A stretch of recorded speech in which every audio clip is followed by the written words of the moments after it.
This is the Kumihimo class, so I will go through everything that we'll be using today and then show you specifically with the bracelet design that we're doing how to sort of set it all up.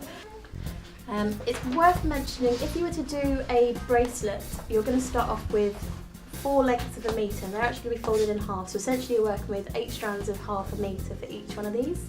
So first thing we need to do, we're going to tie your strands together. So if you can bring all the strands of 1 metre together, so you get the full metre, and you're actually going to fold that in half with all of those strands. So you're looping it over and creating an 8 strand set. So when you found your middle point, you're going to hold all the strands together and you're actually going to tie a single loop. I'll show you here. So it's an overhand knot, bringing all those cords through at the same point. So you're left with a little tiny loop at the end, like that. And this little loop is going to be quite useful for us later on, because what we're going to do is hang a weight to it. So it's going to keep your tension all the same all the way through your bracelet. You always work with the board obviously facing you so you can see all the numbers. So you're going to bring your strands up underneath the board and pull it up to the centre so you can just see the knot at the top there. Lovely. Now to position your strands for this particular design, what you're going to do is you're going to actually put them either side of your knots there. And I'm going to do it with, I've got 2 different colours here, so I'm going to be creating a spiral effect with mine. And the way I do that is I put the 2 strands of the same colour next to each other here. And on the opposite mark, so that's between the 16, the dots on the 16 at the moment. The dots next to the 32, opposite the 16, is where I'm going to put my next 2 coloured strands. And then you follow that and do around the 8, so on the dot on the 8 and the dot on the 24. Now if you've got a mix of colours, it's still going to come out really, really nice. It's just going to be more of a sort of interwoven mixed coloured piece. And that knot should just really just be resting just in the centre of that. So because you need to rely on the weight here to drag down your design as you're working on it, you need to keep it off the table, so never let it sort of rest. The pattern is always the same with this, so once you've got it and you feel that you're ready to continue at your own pace, feel free to run off with this, because it's a nice repetitive technique. It's very therapeutic to do, so you'll be fine. So bottom left strand, so that's going to be, as you're looking at the Kumihimo disc, the bottom one next to the 16 on the left hand side. You've got that one, take it out. That's it, and bring it to the top left. So that's in between the 30 and the 31. Top left, that's it. Okay, so you should have 3 sitting next to each other. If I have it back, that's how you should be looking at it. Now when you've got 3 together, you know you need to move one of them, because you should always have 2, 2, 2 and 2. So you take the top right this time and move it down to the bottom right. So it's important to note that you never cross anything over, it's always done on a parallel. So now you've done that, you should have that in between the 14 and the 15. And we can actually start turning the board now. So we've done the first pattern, and we turn 90 degrees clockwise, which gives you your Kumihimo writing on the left hand side of the disc. Now we're going to take the bottom left strand again, pull that out and bring it to the top left. Lovely.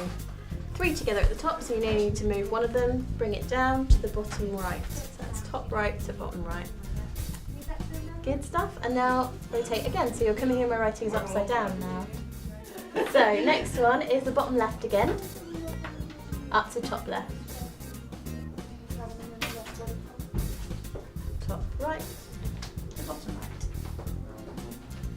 So you never really go back to where the dots are? No, you sort of ignore the dots, and I actually ignore the numbers personally, because for this technique it's much easier just to look at your strands and work your way from there. So I'm going to load now that if you look at how the strands are lying, you've just brought one up and one down. Can you see they're lying over the top? Those ones are the ones we've just done. So if you can see your strands that are on the top, you know you need to rotate because you've already done them. So it really helps when you're trying to work out where you are. If you're doing it really speedily and you get lost and you suddenly think, oh, I don't know which one to go with, just literally look for the ones that are resting on the top and you should be able to work out where you are. Alright, so if you rotate again, your Kumihimo writing is now on the right hand side, and you can continue bottom left, top right, bottom right. And I tend to think of it as if I'm drawing a little rectangle, so it's always following a sort of pattern going around. Start getting to the point where you can't physically bring any more corner, and that's when you can stop. So what you'll find, you've got your full length of the Kumihimo that you've created here. You're going to be binding off both sides, and then we'll put the clasps on after that. So I'm going to take the bottom left and the top right this time together and actually just do a single knot on top of all of that. Rotate it round once and do the same again. So bottom left, different colour, top right, and just single knot again. And that's enough just to stop it undoing itself when we take it off of the board. So we're going to take underneath where you've just knotted all of these little segments off here, I'd say about 1 centimetre to 2 centimetres underneath it, and just tie your monofilament around that. So In half. in half would be best, so you've got equal length on both sides when you're continuing to bind. Next thing to do is take the end that you've bound here, and this can be quite tricky to do, especially if you've done a really tight little looping round, is you want to actually force the head pin through the braid, and this is going to go underneath the monofilament. So it needs to be under the monofilament because we want this to be trapped really securely and anchored onto the bottom of the bracelet. Okay, what we need to do is this needs to be really secure onto this long piece. So this short piece is going to wrap around this long piece. Use whichever pliers you want to as well. You can force it around with the other ply, you can bring 2 pliers in as well. You're creating that sort of wrap loop effect with your pliers. Yeah, if you've gone around, can you see how that's completely wedged on there now? Yeah. Yeah, you've done fine. So you can trim off the exposed little length. Keep the longer length though, because that's going to be for your clasp. Okay, trim that off.